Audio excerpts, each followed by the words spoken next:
Ay, nagmamadaling balita mga kapuso, paring Melo.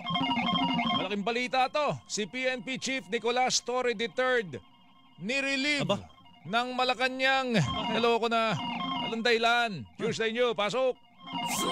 Effective immediately.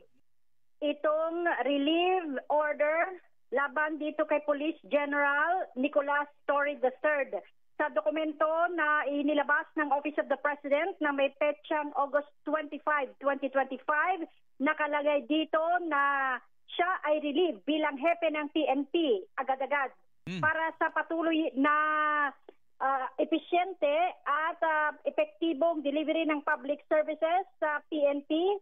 Nakasaad dito sa dokumento na si Torre ay inaatasan na tiyaking magkakaroon ng proper turnover ng lahat ng mga bagay, dokumento at impormasyon na may kaugnayan sa kanyang opisina.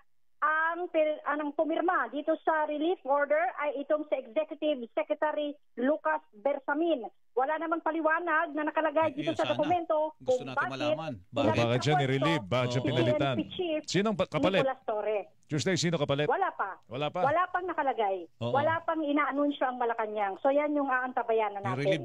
At kung ano yung dahilan, bakit siya sinibak Ibig sabihin, sa pwesto. floating Kailan muna. lang Floating. siya, di ba? Floating.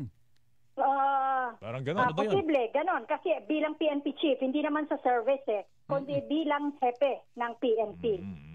Antabayan tayo ng follow-up report hinggil dito sa balitang ito. Malaki yan. Ako si Tuesday Sagunino ng GMA Super Radio DZWB. Dapat totoo. Super Radio Flash Report! Oras alas 7.